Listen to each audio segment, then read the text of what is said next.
Hello, good morning, everybody. I hope you have had a chance to get your morning coffee and a pastry.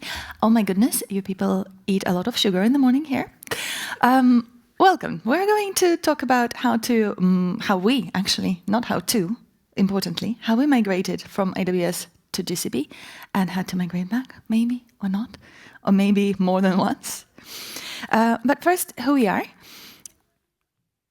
Once I figure out how the clicker works. Yeah, like that. I am Natalie Godec. I'm a senior cloud architect at Zencor. I do everything related to infrastructure, platform engineering, cloud engineering. I build systems for other companies. Zencor is a Google Cloud partner, so we build infrastructures and cloud platforms for other people who would like to have something running on Google Cloud. And together with me, we have Endy. Yeah, I'm Endy. I'm a tech lead at Choreograph. And you know, in every company, there is always this guy who knows everything. I'm that guy. So I was the guy that also needed to help with the migration. Apart from writing Lisp code and YAMLs, I also do a lot of running, like ultra running. What is ultra running, you might think? It's like a marathon, but then you do more of them after each other, and then you don't like it, and you keep on going until you get to the finish line, and you think, it wasn't so bad after all. I also spend too much time on chess, because I need dopamine, so you play a lot of chess, you get a lot of dopamine. So basically, once I start, I never stop, which is very useful when you do this thing, like migrating. Yeah, very useful. Let's start with something like this.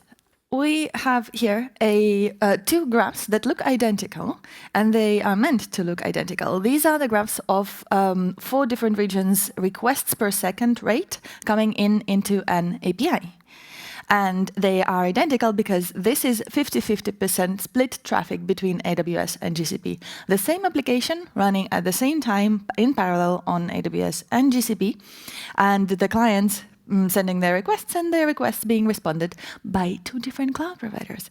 That is pretty cool. That was a middle ground of our big grand migration, but it was very exciting to actually see that. But what are we actually talking about? Where did we start? Where did we come from? Yeah, so imagine you're sitting in your office, your virtual office is working from home, of course, and the manager comes in virtually, and then he says, you know what? We should run everything on Google. And I'm being the guy who built everything and knows within those 10 years what all these steps are. I think, this is pretty difficult. But of course, I never stop. So I like the challenge. So let's do it. And maybe you want more? I can do that too. Yeah, why not? Why not migrate? But what are we actually migrating? What is the point? Yeah, so you have managers, they don't really know what we're building, right? So you all know that. So maybe if you're lucky, they think database, front end, back end. But most of the time, they just see a black box, and you put people in, you get money out. So that's the idea. But I have here a simplified diagram. You have a lot of boxes and arrows, and in reality, there's even more boxes, but that wouldn't fit. And a lot of numbers. So what do we have? A lot of databases, buckets. We have microservices. They talk REST. We have SQS. We have Kafka, because why not have 2 messaging systems when you can? Well, a lot of things that are built there by me, of course. And all of them, if you move them, they can go wrong, of course. And I made a calculation, like, OK, you have 300 things. Let's do them in 3 months. What they think? Maybe it's not possible. But yeah, they don't know it. Mm-hmm. And in terms of the technologies that are in use, you will notice that these are everybody's favorites. We have Kubernetes, we have Postgres, we have Kafka, we have the S3 buckets, which are basically identical on all different cloud providers. So in theory, this should be relatively easy, right? Everybody says you have Kubernetes, you just lift it and run it on a different Kubernetes. Who cares where it runs? It is Kubernetes, right?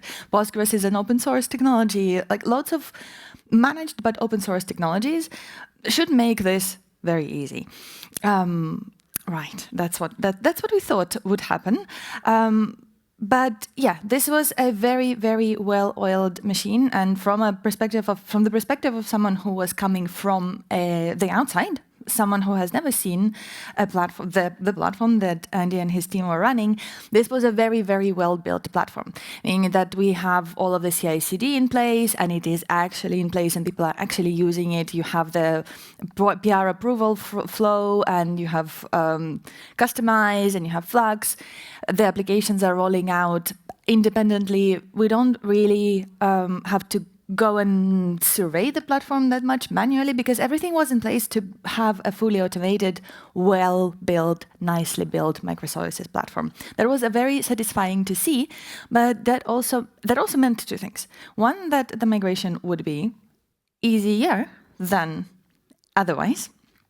It is always easier than when you have a team who knows what they are doing and their platform is actually nice, than when you come in and it is a bunch of VMs here, a bunch of containers there, a pipeline that somebody built with Bash and it runs on I don't know what. But it also meant that this well-oiled machine with a team who knows what they're doing need to suddenly undo everything and do it again on a different cloud.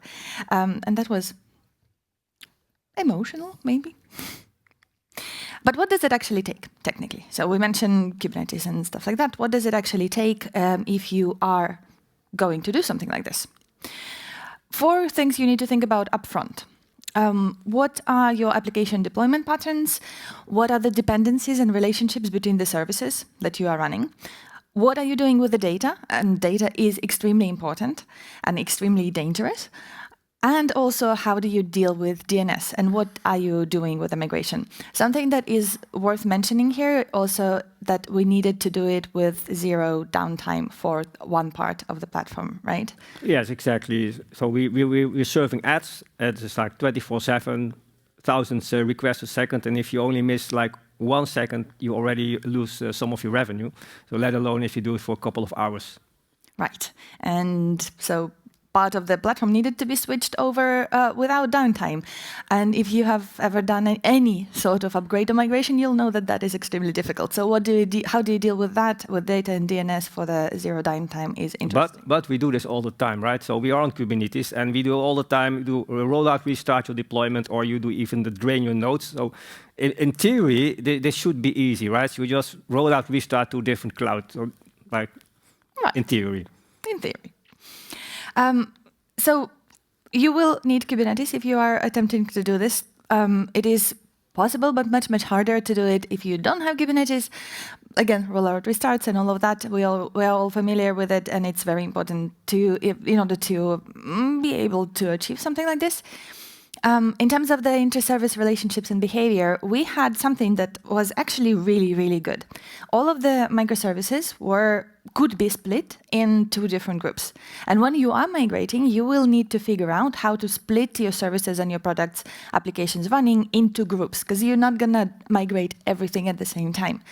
And we had a very cool scenario where all of the services could be split into read-only and those that write data. And it was important because you can migrate the read-only ones pretty easily. So what was the read-only one? Yeah, that's for the serving the ads. They just need a read replica, so it doesn't matter where they run, as long as you can run them like 100 times in all kind of clusters, as long as you have the data, and you can synchronize them asynchronously, and it's a little bit later, but everything runs a little bit later on the internet, so it doesn't matter really. Right. And the applications that write are the applications where the customers actually create, the customers of your applications actually create something, whatever your platform is serving. In our case, it was ads, so media, where the part of the platform that was writing data was the part of the platform where the customers would create media in the managed side of things. What do you need to know about the application deployment patterns? Well, Kubernetes and Flux. We had Flux. You might have arhcitecture or anything like that, customize. And all of that is different flavors of YAML, so kind of the same thing, but it's not always the same thing. So we have a couple of differences, like secret management, health checks, ingresses that you will need to change. And also, like, doing something like this involves copy-pasting and rewriting hundreds and hundreds of YAMLs. And I think you wrote like scripts to automate that. And we had 4 clusters on AWS per environment. And then on GCP, we had 8 per environment. And another thing is that you need to be really good observability. If you cannot see what's going on in your applications, you cannot be sure that the migration is going successfully.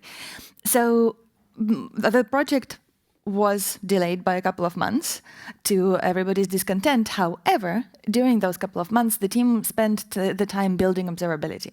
And at the end, it was so good to be able to see exactly what's happening, how the platform is behaving, not just from the perspective of, oh, how many CPUs am I using, or how much memory is my pod using? No, the request rate, the incoming requests, the error rate, the ability to filter out which errors your load balancers are throwing. So end-to-end, like the functional monitoring was extremely important. And you're going to need that too, in general, but for migrations specifically. And this is a fancy slide that shows the steps you would go through if you are migrating between any sort of platform. So you would first do the infrastructure setup, all of your clusters, all of your databases, all of your syncs of logs, and all of your event streams, and all of your buckets.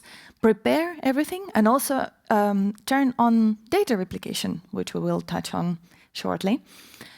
Then we decided to deploy the content-serving applications, so the apps that read data, the services that read data. After that, the applications that create content, so the apps that write data and synchronize them. Data and analytics pipelines, you will have somewhere in your system data and analytics pipelines, and they also need to be migrated. And finally, the full DNS migration after you've done everything. It's better, in my opinion, it's better not to touch DNS until you've finished with your applications, because why would you do both at the same time? Just finish everything and then migrate DNS. Now, what happened? How did we build this? We'll talk a little bit about landing zone and applications themselves. Landing zone meaning all of the infrastructure that goes under a platform of microservices.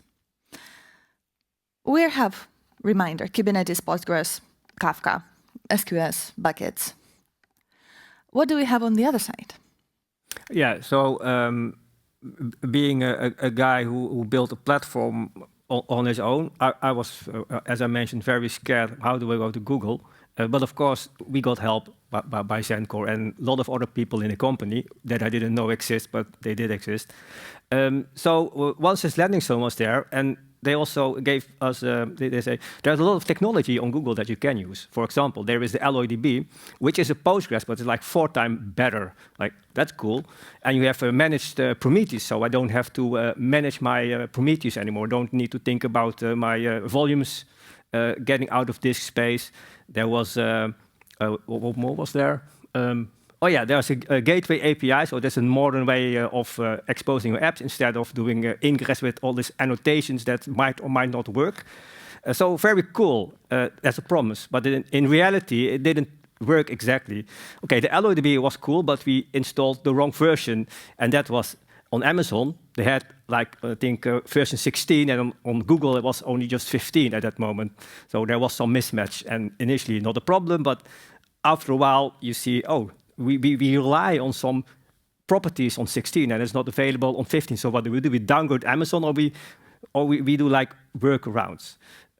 For the gateway API, sounds cool, but then you discover that the GKA implementation is lacking functionality.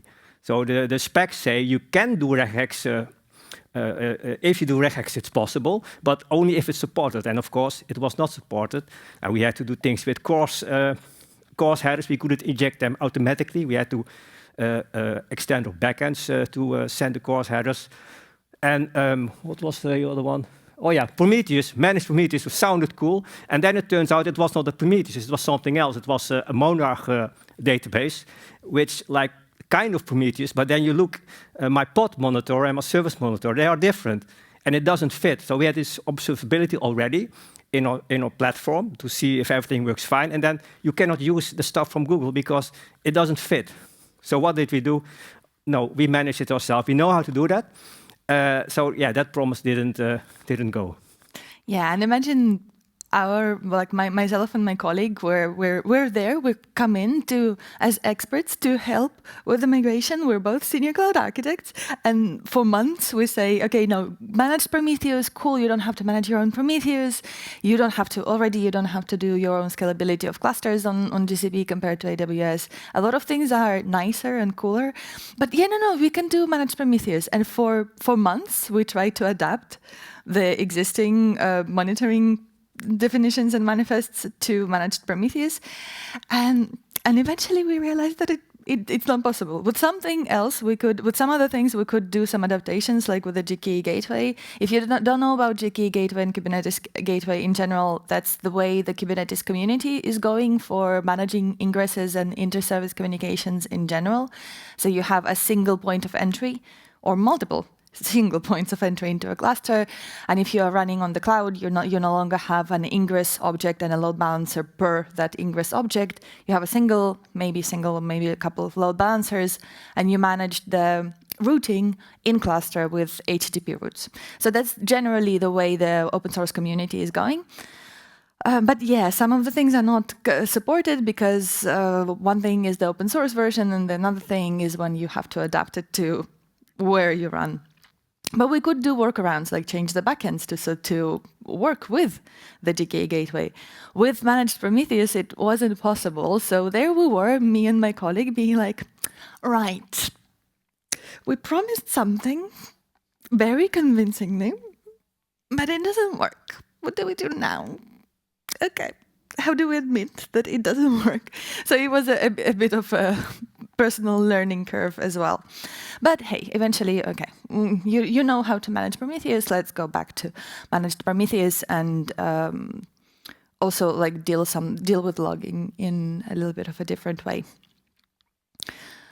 There were some other things that were new on Google Cloud for you, config connector and the way logging works itself. Yeah, that was very cool. So there was some promises were delivered. So you have the config connector. That's where you just push YAML to your cluster, and then the operator in the cluster, it really creates resources in the cloud, like buckets, like pub/sub topics. And I like it very much. It's much more convenient than a Terraform. The thing is with Terraform, there is drift detection, but only when you do plan and apply. But when you don't do that, it can drift any way you want, or it wants. But with the config connector, there's constantly monitoring. Is my spec in the YAML the same as what's in the cloud? So you constant reconciliation. So very cool. I wish that I could have used it for everything, but then because I'm in a big company, I'm not allowed to do everything myself. So I could only do the buckets and the pub/subs. The Google logging, that's super. I was used to the Amazon logging, and it's so painful to search into Amazon, my experience. And then with the Google, you just click and you say, oh, filter on this field, filter on that field, don't do this, don't do that. And you have such a good visibility in your error log. So I like that very much. Yeah, and another difference with AWS is that you get logging by default. You don't have to do anything for it. It will be there. Oh yeah. Except with some, there's a couple of services where you do have to define it and define the log levels. But in general, you deploy your cluster, you deploy your applications into the cluster, the logs will be there as long as the API is enabled. Contrary to AWS, where you have to deal with IAM permissions and logging groups and the trails and the permissions for each service to write into the trails. Now, the logs will be there, the monitoring will be there. And there's another thing that is pretty nice, which is log analytics, which is where you can SQL query your logs. And again, you don't have to do anything, you just enable it. And it will be there. Now, what did we do with data? So we have a bunch of data in Postgres instances in different regions. We have a lot of data in buckets, and we have some data in SQS and Kafka, which wasn't necessarily to migrate the event streams. Sometimes you have to migrate event streams. We didn't have to, but we did need to migrate the databases and the buckets. The intention for this would be, to do bidirectional data replication. This is to answer that question about how do we migrate without downtime. And this is answered by the fact that half of the platform is read-only. And we can do the bidirectional data replication and just deploy the content serving apps on one side and on the other side, and they both read from their own respective sources. Could we have left the data in one place until the end and then just point the GCP applications to AWS data? Yeah, but then you pay for data transfer every single time something is served. And if your platform is not content serving heavy, that might work. But when you have, what did we have? 5,000 per second. 5,000 requests per second, that might be a little bit expensive. And also you introduce delays every single time. So one of them is bidirectional data replication. We want to use managed services where possible rather than write our own. Can we write a service that does bidirectional copying of objects between S3 and GCS? Absolutely yes. Do we have Kubernetes for that? Absolutely yes. Do we want to? Absolutely not. If we can rely on someone else who has written it for you and has ensured that the data integrity is there, that you're not copying over objects in a loop, which still happened, but... and so on. Cloud native and managed solutions where possible, and if possible, near real-time replication. What are the technologies that enable that? Well, first, Postgres. Postgres is much easier to deal with than some other relational databases. So we had RDS on one side and AlloyDB on the other side. Again, AlloyDB is like Cloud SQL. It's like RDS, like Aurora, but it's a hybrid. You can do analytical queries there as well, and it is the storage and the compute are decoupled, so you get better scalability and better performance. Pretty easy. Postgres there. Once we figured out how to deploy the same version of Postgres on both sides, it was pretty easy. Now, object store, S3 and GCS. You just change the API, but that's not that easy, right? When you have how many 60-something microservices? And your apps need to run both. Need to run on Amazon as long as you're not on Google. So you need to be able to write to both kind of buckets. Mm-hmm. So in order to do that, we had to add an abstraction layer on top of both of these libraries in order to do that. And of course, it's not right the first time. So we have multiple iterations and some downtime, unfortunately. Mm-hmm. But in the end, we got the abstraction layer there. Right. So you had a library that everybody was using to write into object store, and then added an abstraction there. Yeah, and on microservices, they all use same language, Clojure, JVM. So it was easy to, you just write it one time, and then you can use it everywhere. That is really cool as well. And that doesn't happen very often, that everybody uses the same library or is able to use the same library that you can then modify. More often than not, you have to go into every single service and introduce the same changes over and over again. So that's maybe something you can think about as well for the kind of scalability and reusability and whatever can happen in your platform. Again, you don't always decide what the future and the fate of your platform is. Introducing something like that, like sidecars for Kafka authentication and database authentication, libraries for writing into buckets. That all makes it really easy if something has to change and you just swap it under the hood and the service doesn't know what happened really. I think we introduced an envar, right? Environment variable, and then you switch between the two implementations. Yeah, so that makes it easier. For Kafka, so MSK on AWS. On GCP, there wasn't a managed Kafka yet when we started. There is one now, and we've done a couple of projects since with managed Kafka on Google. Works well, it's Kafka. If you need to migrate between them bidirectionally or unidirectionally, you install Mirror Maker, and it is a product that is written specifically for that, for migrations, and it can handle bidirectional replication out of the box. So it deals with the offsets, it deals with the delays, and with everything like that. Really relatively easy to use and relatively easy to install. Well, we didn't need to do the Mirror Maker. So that one, you would, if you have an event-based system, then you would need it because then your events are your data. But we just use them to capture events from the internet, and you can capture them anywhere you want as long as you capture them. So you don't need to replicate it. There's another interesting thing. So there's Kafka here, and I mentioned in the diagram. So we also had SQS, and when we were faced with the challenge, okay, what do we do with the SQS? Because there's no SQS on Google. shall we go to pub sub? So then we have three messaging systems, and that might not be the best course of action. So what we decided to do, we harmonized everything to Kafka. So we changed our SQS implementation to Kafka, so that we can run them on Amazon, and you can test it there. And then you only have to deal with one messaging. So actually, we made it simpler.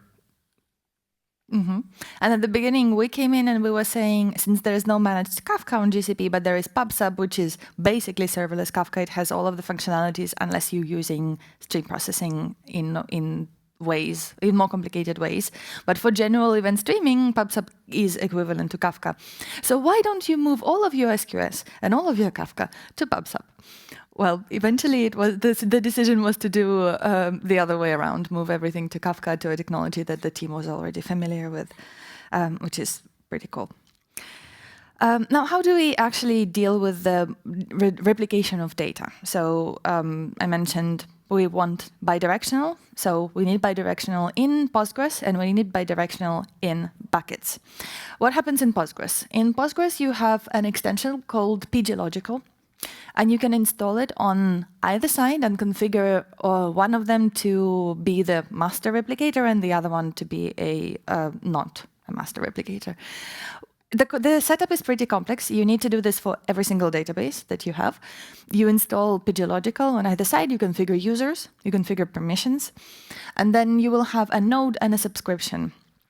The node represents this database, and the subscription represents the copying of the other side to me. Now, this is going between AWS and GCP, and as long as the data is written only to AWS, maybe it's okay, but also there is a complexity to it that we had to face. One of them was the disk usage, right? Yeah, so we want to have bidirectional. So normally pglogical, you can use it perfectly to use one direction. So that's all what the documentation tells you about. So when you want to do bidirectional, it's possible, but it's special. So when we installed it, when we enabled it, so as soon as we did it, after 2 days, the devs come complaining like, oh, I cannot log in, it doesn't work, the API is broken. And what turned out is the database disk was full. And there was this little standard property forward origin all, which says, okay, everything that I get, you forward to the next one, which makes perfectly sense when you have unidirectional, but we have bidirectional. So you go Amazon copies and to Google and goes, hey, there's new data, oh, copy it back. And then they go like copying all the time. And then you have in 2 days a disk full. And equally, how do you deal with a situation where now there are services running on either side? So GCP and AWS. Yeah, so you have the widget table where we put widgets in, and you have a primary key, which is an integer. And we have serial numbers, so they just increment automatically. But then the problem becomes, if they both insert the number 101, then they cannot be synchronized, because there's a primary key, and you cannot have them at both sides double. So there was a smart solution. We configure the tables on Amazon to only issue the odd numbers, and on Google the even number. So then they can both insert data and they can happily copy them to the other side. And that worked perfect. So we test out, yes, I get even there, I get odd there, and they come back. What we didn't know is that we introduced a time bomb. So if you look at the other table, Amazon runs production, so that number keeps on increasing. So you get a high number. And on the Google, nothing happens because we're not there. We're only there when we're going to test it, so that's not often. And you don't see this. It's not a problem because the data is all there. It's all consistent until you do your favorite query where you order by ID and you think this is the order of insertion, and then your stuff breaks. Because suddenly on AWS you've gone far away, and then on GCP it looks like it's data from 3, 4, 5 months ago. Yeah, and there was more things to be discovered. So all this pglogical come with all these caveats, and very important. If you send data to the other side, it must fit. If I have a column in my source and it doesn't exist on the other side, then it cannot do anything with it. So it will say, okay, I wait until you put my column there as well. This is not a problem for normal applications because they have an init container where they upgrade the schemas. So if I add a column in Amazon, after a couple of minutes, it's also on Google. Until we started doing some maintenance on Amazon. So we have a third-party Helm chart that includes a database, which that upgrade includes a incompatible change, or not incompatible, but it added some extra stuff to the tables. And then that was on Amazon, but on Google, we didn't do this maintenance because it was not really production. And then again, within a couple of days, the disk was full. So always keep in mind when you do this bidirectional to think about, everything must fit. But it was very hard. So you have like 20, we had 20 databases, and for every table you have to configure your stuff. So that's easy to make a mistake. Yeah, in 4 regions, in 3 environments. Yeah, you need to do a lot of configuration for this. Luckily for buckets, it's a little bit easier. You can use cloud-native solutions and run Terraform to deploy them, and you're happy. That is what we thought. So what happens with the buckets? On GCP, you have a wonderful tool called storage transfer. And I've seen it used gazillions of times, and it copies data consistently, and it can be event-driven, meaning that as soon as an object lands on the other side, it will be copied over to GCP. I was convinced that it can deal with bidirectional data replication. All of my colleagues, including data people, were convinced that it can do bidirectional data replication. It cannot, turns out. It can for a specific data center storage layer type, but not for S3. Okay, fine. Well, GCP and AWS are equally strong and wonderful cloud providers. There should be a solution on AWS to do the other direction, right?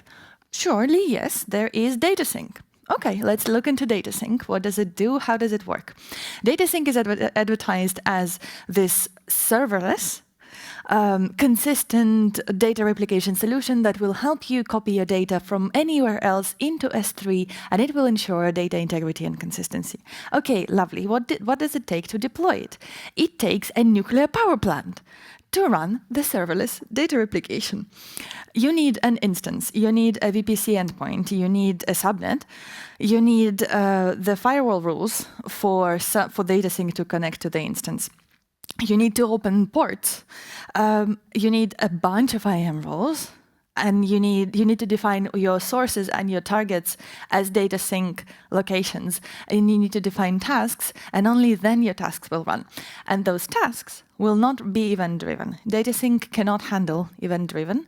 It can run only on cadence. And so we thought, okay, well, that's fine. We will copy the data over every 5 minutes. That's not a big deal.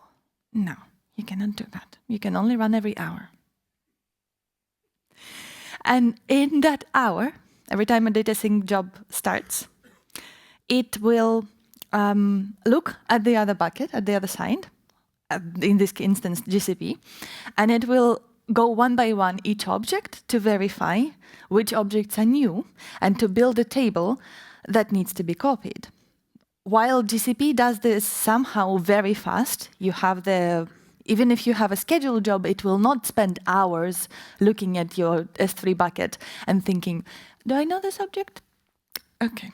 Do I know that object? Okay. No, it will be fast. Data sync spends hours, literal hours. We eventually had, when we first initiated it, we had all of the tasks queuing and queuing and queuing, and we couldn't understand why. What was going on? Why do I have 5 different tasks for the past 5 hours still queuing for execution and not even launched? Well, because the task before that was still analyzing which data it needs to copy. So that was a big deal. And there was also a couple of other big deals with the replication. So we configured the bidirectional. We kind of accepted the fact that, okay, as long as the content writing apps are on AWS, we are okay with the delay between copying the data from GCP to AWS, because we assume that once we move the content writing apps to GCP, we will be fine and cool and jolly, and we will not need the data on AWS anymore. So we kind of accepted that, and the storage transfer from GCP was happily copying the objects from AWS into GCP, like as soon as the object arrives. It's pretty, like there's a couple of seconds delay. The length of the time that it takes for the object creation notification to go into your SQS. Something that you need to know about this is also if you have bucket notifications already configured on some of your buckets, you need to configure these new notifications in the same place. So you can't, we wrote a module that just deploys everything, the whole shebang in a single go. But if you already have notifications configured, you need to add the new notifications in the same spot, whether it's Terraform or wherever you configured it, it has to be in the same place, otherwise it will overwrite it, the existing configuration. And also don't be me and don't think that SQS is like Kafka. You cannot point two consumers to an SQS queue. I confused SQS and SNS, and we ended up with a situation where we needed to rectify that. And there was also an accidental race condition between the two, eventually. Yeah, so what she told about all this complicated stuff, I didn't have to think about it. So they did it for me, all this IAM stuff. So I only had to deal with the consequences. I only had to deal with the data, with the logical stuff. And then there was a very a simple logical mistake, and everybody knows this. When you so what happens? We have 3 files on Amazon, A, B, and C, and then we start our data, our initial copy. So you do a data migration. You initially copy your data to the other target. So you do ABC is in your catalog, and you copy that. But during the time that you do the copy, new files arrive at Amazon, but you don't see them in your catalog. Now, once your copy is finished, you start your sync. And the P and Q files, they were already there, so they don't get a notification that they are new. So they are skipped. And you start with X and a Y, and the P and Q never arrive. But this is something that is very basic. So when you do a database copy stuff, and you migrate a table to another table or column to another column, you need always the third step. When you have done enable the sync, the constant sync, you need to do another copy of your source to the target to make sure that the P and Q are there. So we missed this one. Mm-hmm. No, that was the only slide about it. There was another thing that we ended up having to deal with as a consequence of our own actions. So we left data sync on, right? And we left storage transfer jobs on once we migrated everything, all of the applications to GCP. So, and the transfer jobs were configured to detect when the source is different from the target. So they would expect that the source, so the S3 buckets, is the source of truth. Once we migrated the applications that write the data to GCP, well, now the source of truth is on GCP. But the transfer jobs still think that AWS is the source.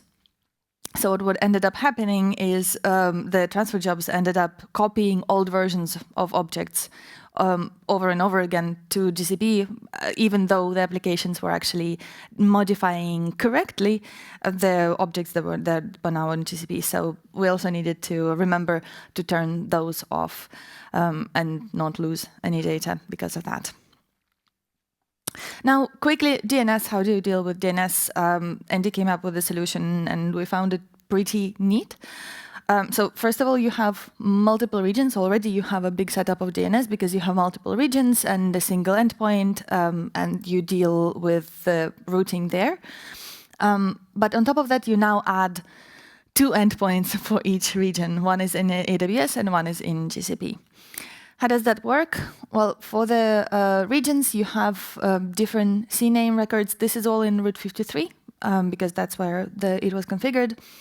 And this is latency-based. So if a request comes from somewhere near that region, that endpoint, it is routed there. You have interesting complications there. What if you have an endpoint in, let's say, Seattle, and the request is coming from Montreal, well, it will be routed to the US endpoint. And what if you have a Canadian endpoint, but it is not Montreal, Vancouver?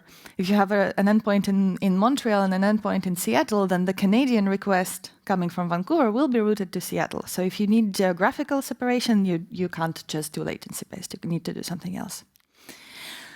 And now you're adding the two different clouds. You have A records for the, not A records, CNAME records for external DNS for AWS, and you just add A records for the IP addresses of load balancers in GCP.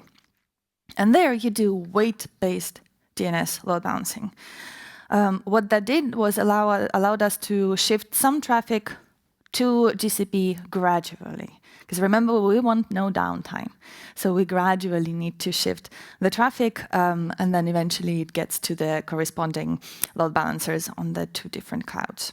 So that was clever, and that was really easy to set up just to add new lines to existing YAML files.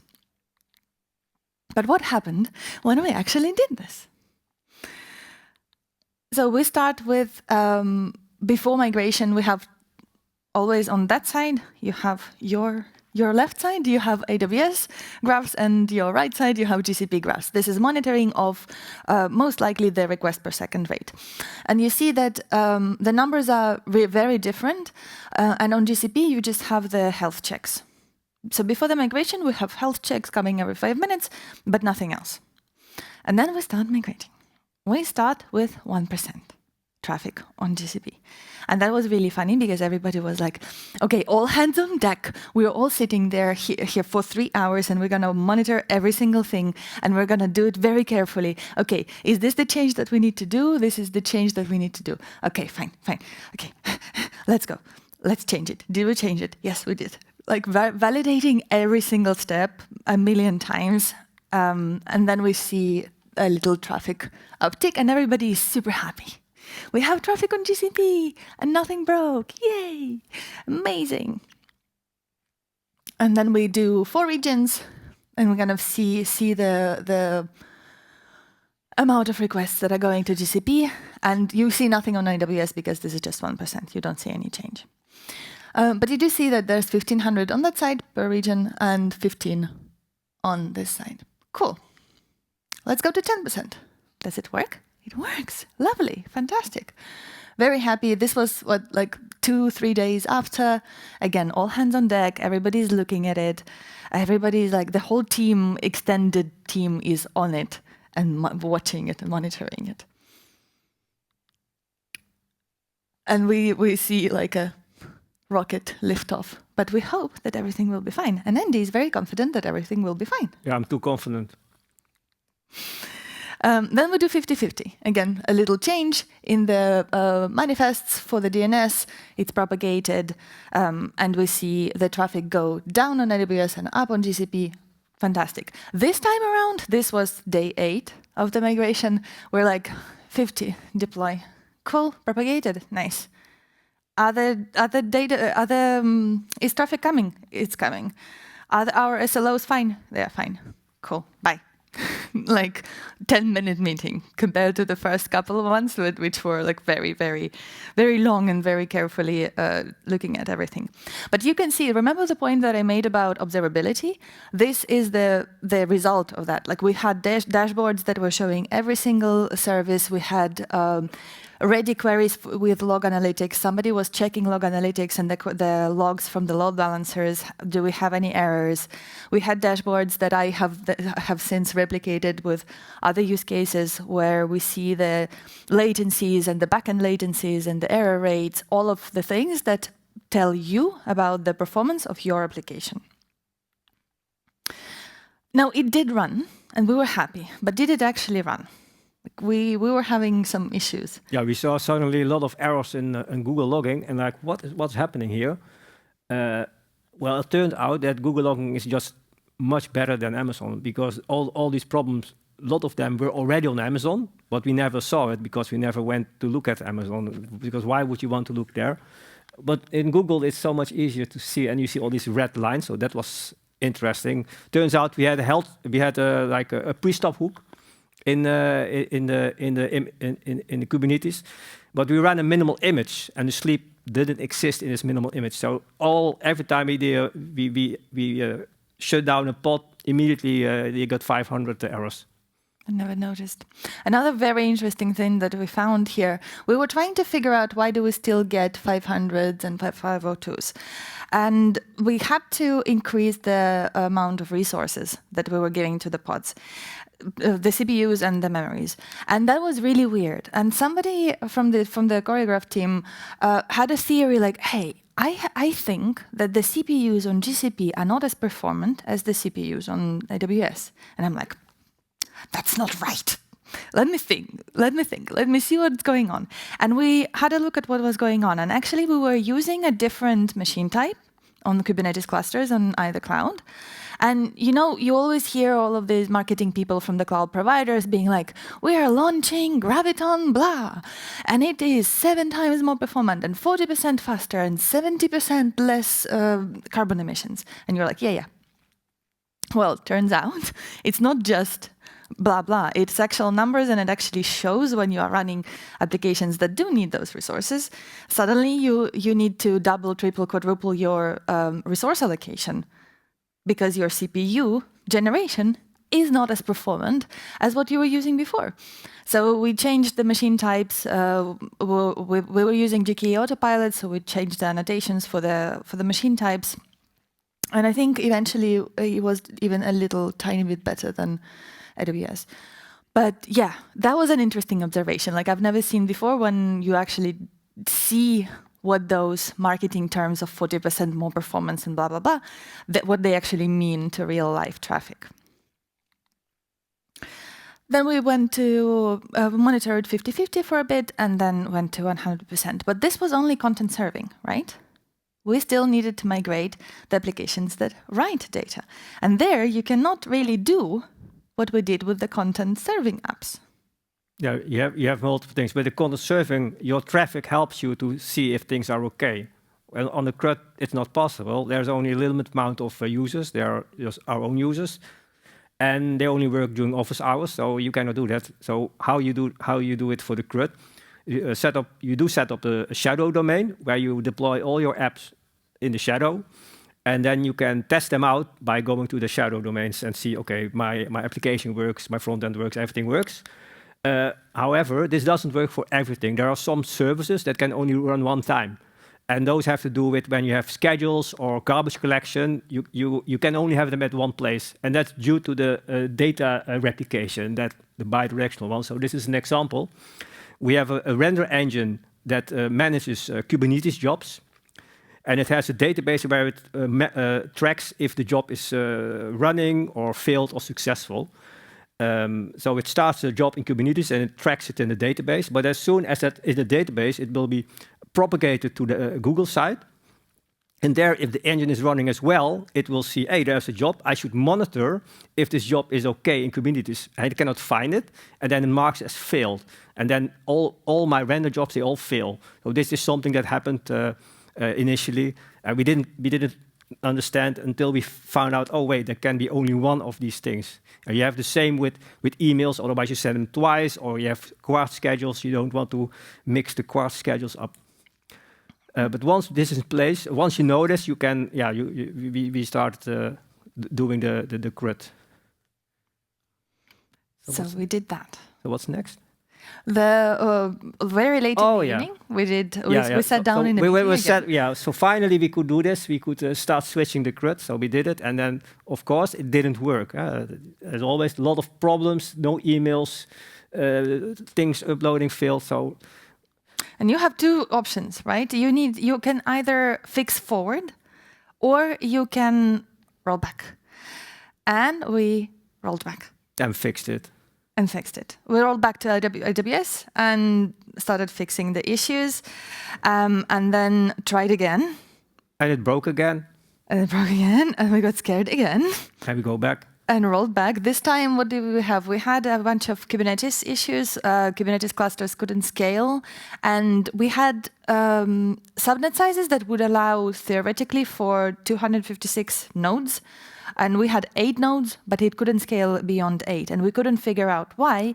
Turns out, when you have the pod CIDR, the secondary CIDR that you assign to pods for a Kubernetes cluster, GKE then goes and slices up that CIDR range into little slash, I don't remember what, 27th, 24th, to assign to each of the nodes of the cluster that is running, so that each node has a little virtual subnet. So we ran out of slices from the pod CIDR range, and we had to assign a new CIDR range to the cluster. There was the race condition for the bucket that floated this time around that we needed to fix, and also the secret configuration. Some of the secrets were not being populated the way we expected them, so we had to fix that as well, and then try again. And now we said, no, we never go back. We keep on Google, and that's what we did. Yeah, and we stayed there, and finally it all worked. That was a lot of work, but eventually we made it happen, thanks to a very good engineering team and a very good, well-oiled platform that was there, and thanks to all of the favorite technologies like Kubernetes and Postgres and all of that. And that is it from us. Thank you very much. Thank you. You can find the slides on the QR code on the left, and you can stay in touch at the QR code on the right.